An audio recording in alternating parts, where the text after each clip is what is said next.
ठंड इतनी थी कि वो सुई में धागा तक नहीं डाल पाती थी। एक रात भयंकर बर्फबारी होने लगी। ममता ने किसी तरह खाना बनाया।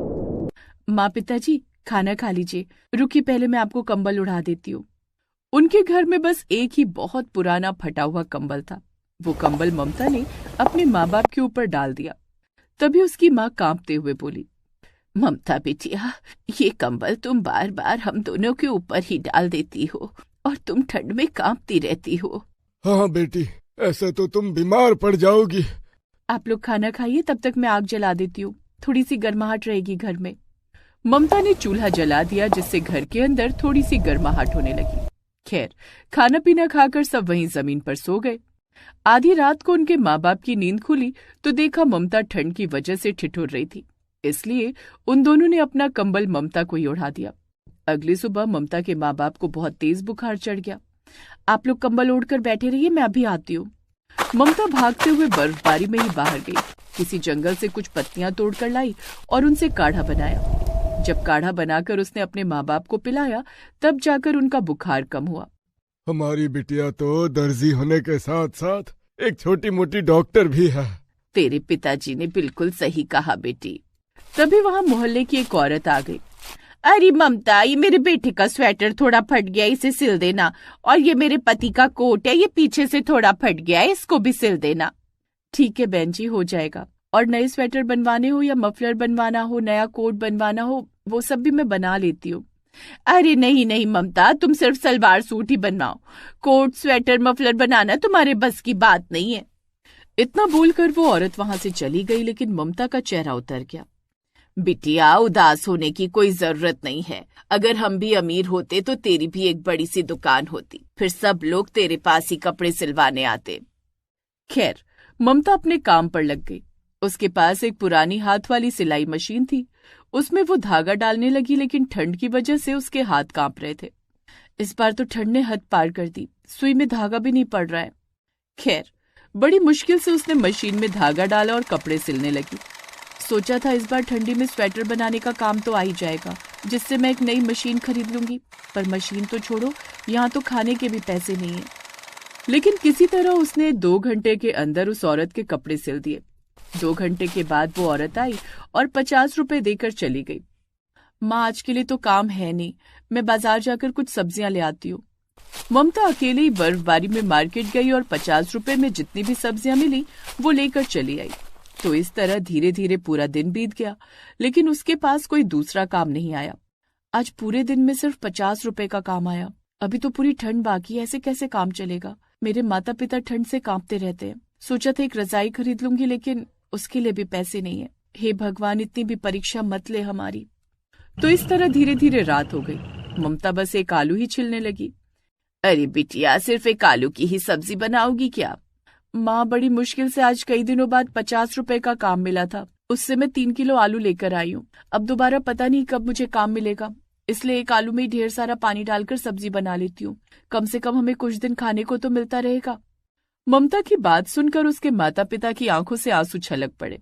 हमारी बिटिया कितनी सयानी हो गई है।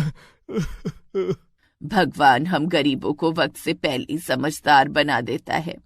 खैर, ममता ने खाना बनाया और सब खा पी कर सो गए। रात में बर्फबारी और भी तेज हो गई। आसमान में बिजली भी कड़कने लगी। ममता के माँ बाप कंबल के अंदर भी ठिठुर रहे थे, पर अपनी बेटी को कुछ नहीं बताया। अगली सुबह उनके हाथ पैर अकड़ गए ठंड की वजह से। बहुत तेज बुखार चढ़ गया। मैं आप लोगों को जल्दी से काढ़ा बनाकर पिलाती हूँ। ममता ने अपने माँ बाप को काढ़ा बनाकर पिलाया, लेकिन इस बार उस काढ़े का भी कोई असर नहीं हुआ। दोनों का बुखार धीरे धीरे बढ़ता ही जा रहा था। 2 घंटे बीत गए, लेकिन उनका बुखार कम नहीं हुआ। तभी, इस बार आप दोनों की तबीयत कुछ ज्यादा ही खराब है, मैं डॉक्टर साहब को बुलाकर लाती हूँ। ममता भयंकर बर्फबारी में ही भागती हुई चौराहे पर गई और क्लिनिक से डॉक्टर साहब को बुला लाई। डॉक्टर ने उन दोनों का चेकअप किया और दवाई दी। उसके बाद, डॉक्टर साहब, अभी तो मेरे पास पैसे नहीं है, मैं जल्दी ही आपको आपकी फीस दे दूंगी।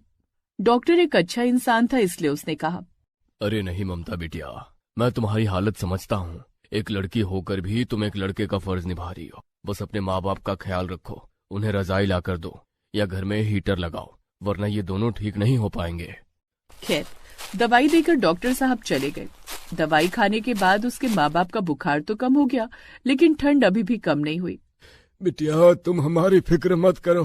अब हमारी उम्र हो चली है, इसलिए इतनी जल्दी दवाइयों का असर शायद नहीं होगा। बर्फबारी लगातार होती ही जा रही थी। जैसे जैसे शाम हो रही थी, उसके माँ बाप को फिर से बुखार चढ़ने लगा और ठंड से बुरी तरह कांपने भी लगे। तभी वही औरत 2 बड़े बड़े फटे कोट लेकर उसके पास आई। ममता, रात होने से पहले ये दोनों कोट अच्छी तरह से सिल देना, मुझे अपने बेटे और पति के साथ पार्टी में जाना है। ठीक है बहन जी, हो जाएगा। दोनों कोट देकर वो औरत वहां से चली गई, लेकिन ममता बड़ी खुश हुई। चलो, ये अच्छा हुआ कि टाइम पर थोड़ा सा काम आ गया, थोड़े से तो पैसे कमा लूंगी मैं। ममता ने दोनों कोट तुरंत सिलकर रख दिए, लेकिन उसके माँ बाप बुरी तरह कांपने लगे। बेटी, हम तुम्हें बताना तो नहीं चाह रहे थे, पर अब ठंड इतनी ज्यादा लग रही है कि हमसे बर्दाश्त ही नहीं हो रही। लगता है अब हमारा आखिरी वक्त आ गया है। हाँ बिटिया, हमारे जाने के बाद अपना ख्याल जरूर रखना। अपने माँ बाप की बातें सुनकर ममता घबरा गई और रोने लगी। ये आप लोग कैसी बातें कर रहे हो? आप दोनों मुझे छोड़कर कहीं नहीं जा सकते। आपको मैं कुछ नहीं होने दूंगी। रुकिए, ये दोनों कोट मैं आप दोनों को पहना देती हूँ। ममता ने वही दोनों कोट अपने माँ बाप को पहना दिए। बेटी, इस कोट से हमें ठंड से राहत तो मिल गई, पर ये तो हमारे पास ज्यादा देर तक नहीं रहेंगे। वो बहन जी अभी आती ही होंगी। उसने इतना बोला ही था कि तभी वो औरत अपना कोट लेने आ गई। उन दोनों को वो कोट पहना देख वो औरत गुस्से से बोली, बदतमीज लड़की, ये क्या किया तूने? अपने गंदे गरीब माँ बाप को इतने महंगे कोट पहना दिए तूने। मैंने कल ही इन्हें धुलवाया था, उतारो जल्दी से। बहन जी, मेरे माँ बाप बहुत बीमार है, हमारे पास रजाई भी नहीं है, दोनों ठंड से कांप रहे थे। अगर मैं इन्हें कोट नहीं पहना दी तो कुछ भी हो सकता था, मुझे माफ कर दीजिए। मैं ही गलत थी जो तुझ जैसी गरीब भिखमंगी लड़की को काम देने चली आई थी। जल्दी से मेरे कोट उतारो, मुझे धुलवाने पड़ेंगे। और सुन, इनके पैसे भी मैं ना दूंगी। हाँ। उसके माँ बाप ने कोट उतार कर दे दिया और वो औरत बिना पैसे दिए वहां से चली गई। बेटी, तुझे दूसरों के कपड़े हमें नहीं पहनाने चाहिए थे। हमारी वजह से तुझे कितना कुछ सुनना पड़ा, पैसे भी नहीं मिले तुझे। आप दोनों के लिए मैं किसी से भी कुछ भी सुन सकती हूँ, लेकिन अब क्या होगा? आप दोनों को तो बहुत ज्यादा ठंड लग रही है। अगर आप दोनों को कुछ हो गया तो मैं अभी जीकर क्या करूंगी? खैर, धीरे धीरे रात हो गई, ठंड पहले से भी ज्यादा बढ़ गई। ममता ने खाना बनाया और जैसे ही उनके माँ बाप ने गरम गरम रोटियां अपने हाथों में ली, वैसे ही उन्हें गरम गरम लगा। उन्होंने वो गर्मा गर्म रोटी अपने चेहरे पर भी लगा ली। इन गरम गरम रोटियों से हमें बहुत राहत मिल रही है। सच में? हाँ बेटी, ये रोटियां तो हमें गर्मी दे रही हैं। उसी से ममता के दिमाग में एक आइडिया आया। उसने तुरंत 2 बहुत बड़ी बड़ी रोटियां बनाई, फिर उन्हीं रोटियों को सिलकर 2 कोट तैयार कर दिए और अपने माँ बाप को पहना भी दिए। अरे बेटी, तूने तो रोटियों से कोट बना दिए, अब तो हमें बिल्कुल भी ठंड नहीं लग रही। हाँ बेटी, हमारी सारी ठंड गायब हो गई।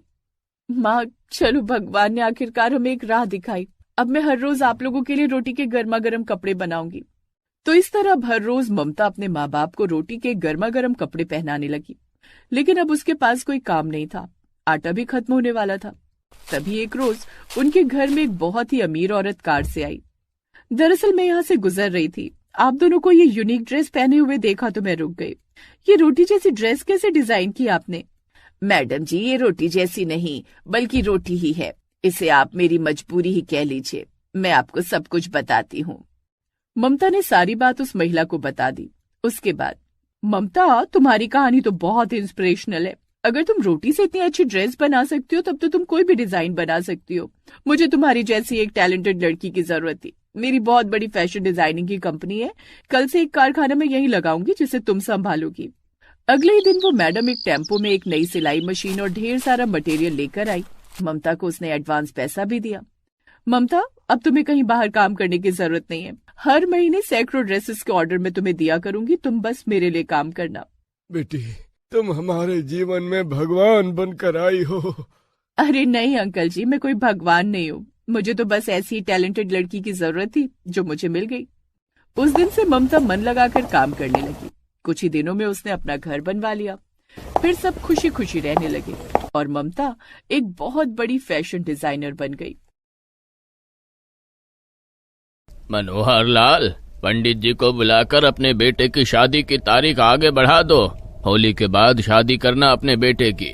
इससे पहले कि मनोहर लाल कुछ बोल पाते, गांव के पंडित जी ही ठंड में ठिठुरते हुए वहां पर आकर बैठ गए और आग तापने लगे। तुम लोग बुढ़ा गए हो, फिर भी अकल नहीं आई क्या? अरे शादी है, कोई खिलौना नहीं है। एक बार जो मुहूर्त निकल गया। अब चाहे आंधी आए या तूफान, विक्रम बेटे की शादी तो उसी तारीख को होगी। अरे पंडित जी, अच्छा हुआ आप आ गए।